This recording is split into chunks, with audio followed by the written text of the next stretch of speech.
Hello YouTube, it's your girl Vimbo. I'm back with another word, and this one it's going to be a little different, but I have a rant inside of me that I want to share. So this topic is about how love is not blind, reality TV is ruining relationships, and just general thoughts around a show I've been currently watching. So stay tuned.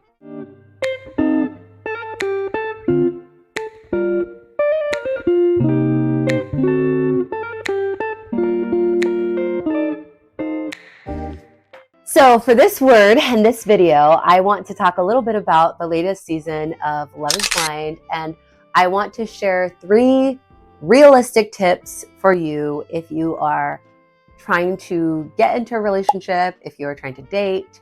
My qualifications are just my life experience. That's my qualifications, but I thought it would be fun to make a little bit different of a video based on something that I'm currently enjoying. I have a love-hate relationship with the show Love is Blind because it definitely got us through the pandemic.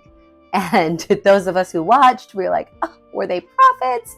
They were falling in love through a wall, like, as the quarantine was happening in 2020. But for those of you who are not familiar, a quick overview. Love is Blind is a show where people come on the show and they spend a few days getting to know people of the opposite gender through a wall for the purpose of getting engaged.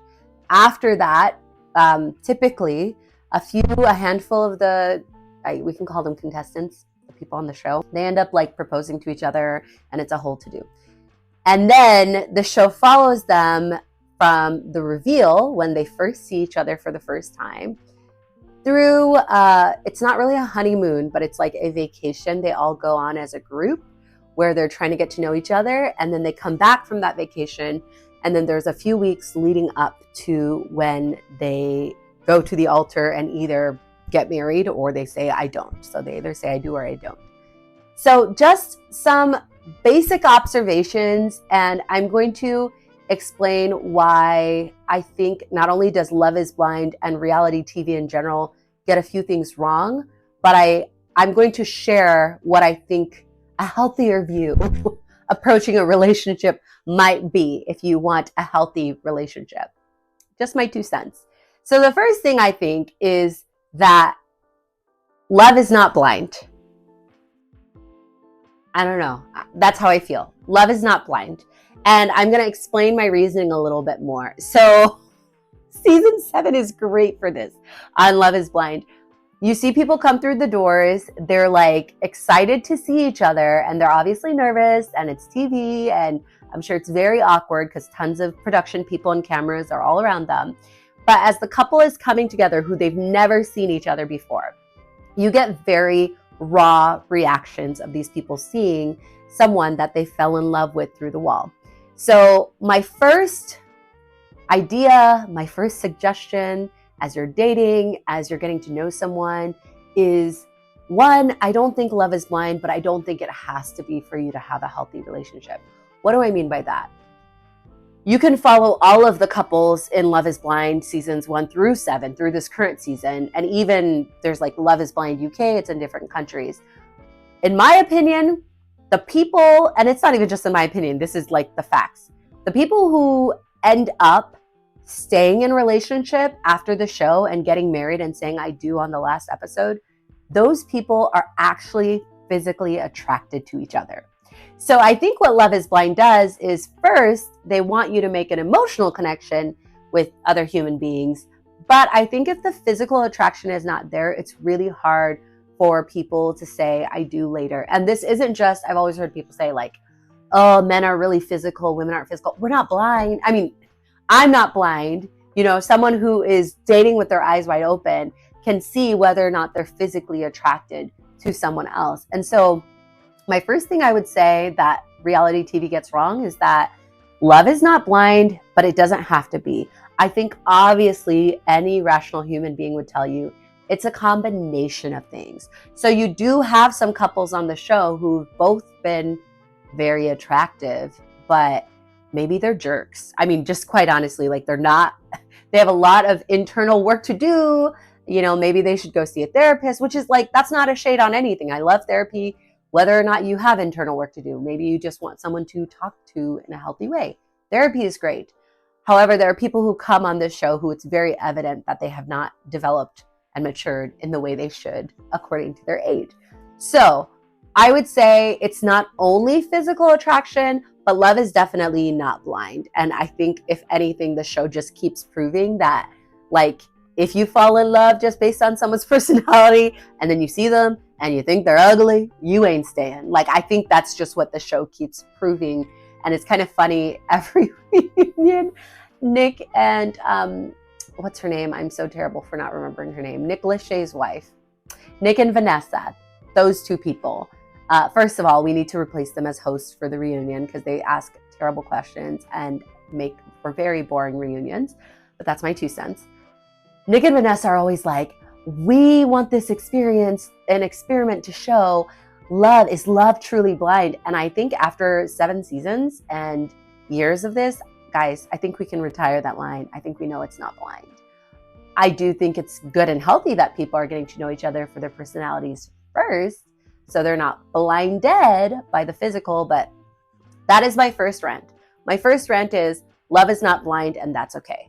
My second point, and just a little 2 cents of advice, I feel like silly little details about things that you like do not determine the success of your relationship. So what do I mean by that? I used to be so frustrated about this years ago. Like, I'm married now, but years ago when I was like on dating apps or going to just different things, trying to meet people. When you're first getting to know someone, especially dating apps are like notorious for this, right? In a dating app, you're going to put your name, your profession, maybe your political affiliation, your location, and then you're going to include a couple of things about yourself. So people typically say like, I could watch The Office or Friends, or my favorite movie is The Matrix. Okay, so you share these random details about yourself. And then you start messaging someone, and because you only know 2 things about them, those silly little details become what you fixate on. And I hate to break it to you guys, but marriage is so much more than liking the same TV shows. I will be the first person to say these silly details of having certain things in common don't matter. Here's the truth about that. You want to make sure you and your partner care about the big, sweeping things in very similar complementary ways. My husband and I are aligned politically. That actually really matters to me. Some people it doesn't matter to. That really matters to me. My husband and I were very aligned on our religious views and spirituality and thinking about other humans and social justice issues. And so those are significantly more important to me than my husband and I having the same favorite TV show or even the same hobbies. Like, he loves to be outside, y'all. I will go outside if I like being outside sometimes. Okay, let me not down myself, but I'm definitely not as outdoorsy as him. Like, will I go camping? Not necessarily. Will I go on like a really intense hike? Not necessarily, but I'll go on a nature walk. And that's okay. He can find other friends to go camping with or hiking with. Like, you don't have to have all of the same hobbies or even the same TV shows. We both really like Only Murders. That's a really interesting, like funny, quirky mystery whodunit show, which we both enjoy. But he likes shows I don't like. I mean, he did try to get me into Lord of the Rings of the Fire. There was some Lord of the Rings series recently that we both watched, and I mostly endured it. And similarly, I try to get him to watch things like Love is Blind or things like that he would never watch, right? So you have a little bit of overlap, but the point is you do not have to be the same person as your partner. And I get so annoyed when I watch things like Love is Blind where they're sitting in the box and they're like, I had a blue teddy bear when I was 5. You had a blue teddy bear when you were 5. Oh, wow, we are meant to be together. Guys, the color of your teddy bear when you were 5 does not mean whether or not you're meant to be together. You both watching the show Friends and loving Phoebe, like, that doesn't have any bearing on how your relationship will be successfully.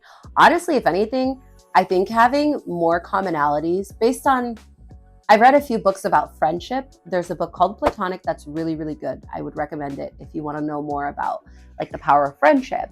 I think more than anything, friendships that have strong commonalities, that really helps a friendship versus like a marriage or a dating situation. Like have some things in common, but really value the same things, not necessarily like watch the same shows or have all the same hobbies, right? Like if you value health, if you value family, if you value spirituality, like have those things in common versus trying to like be the same person. Otherwise, just like marry yourself. Okay, that's weird to say.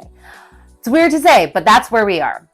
So the third and final gripe I have with Love is Blind, reality TV, we could put any number of shows in this. We could put Love is Blind, we could put, I don't know, The Bachelor, The Bachelorette, The Golden Bachelor, any of these like lovey relationship, I want to be your husband, The Ultimatum, any of these kind of shows.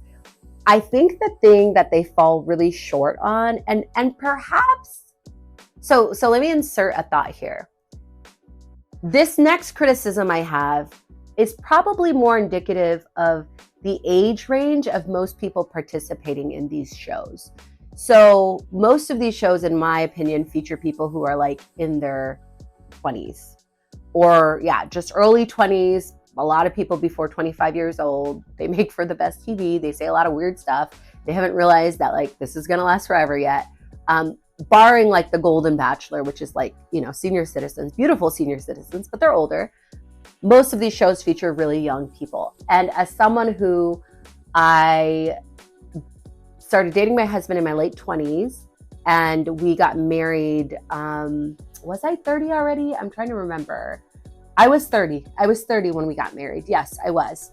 So it was just within the last few years. So all that to say, this criticism is very specific to that age group, probably more than reality TV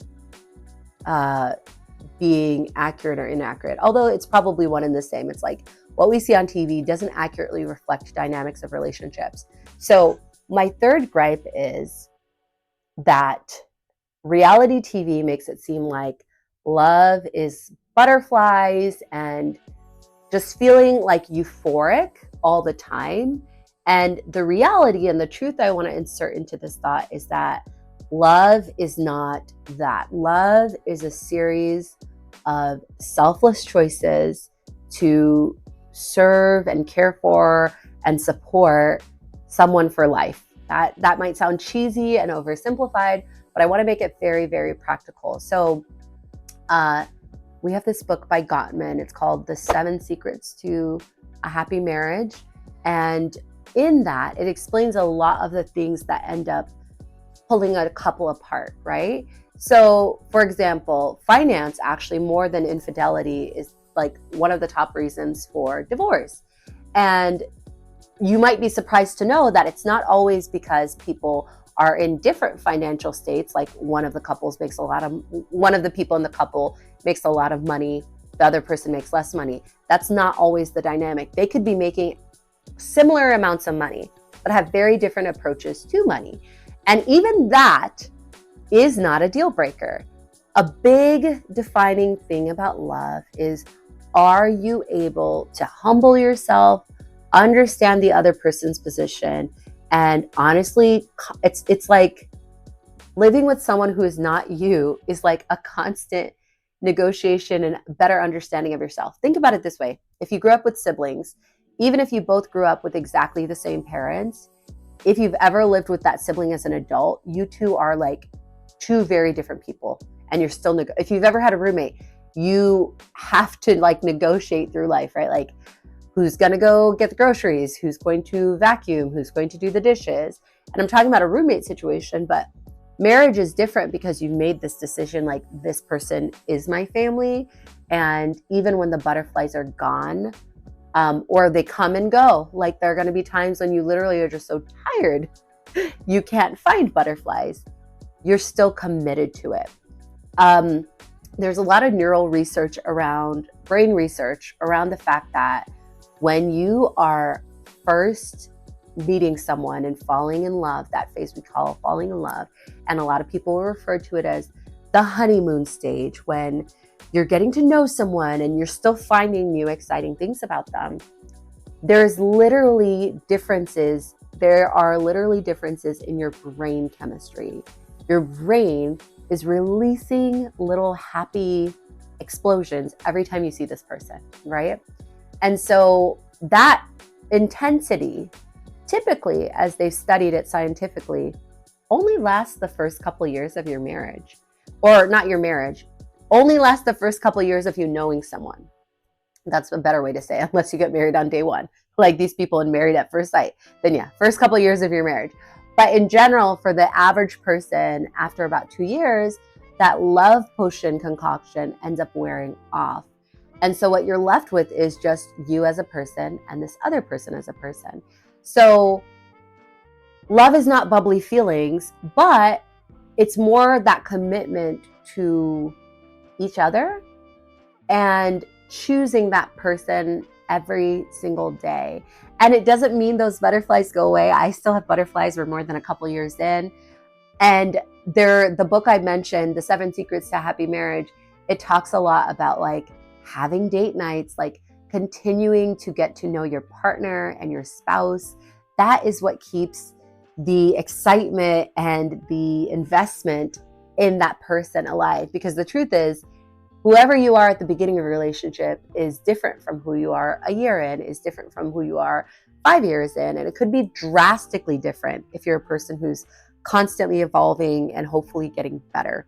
So I hope this video showed you how my complex feelings for trash reality TV, I say it like in a non-judgy way, but I know there are better things that we could all be spending our time on. But sometimes you just need to veg out and not think about anything.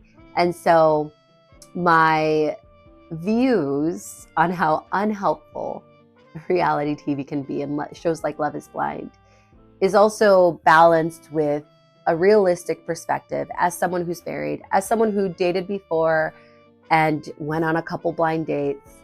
All of that kind of shapes how I view what life really is.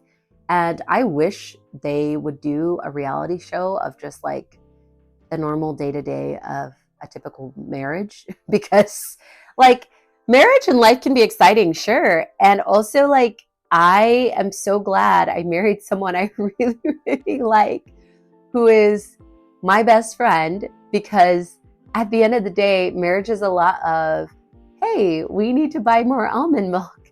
And hey, I'm stopping by Target to get the granola you like most, you know, like that's my love language. There is a specific granola I get from, it's their vanilla cluster granola from Target.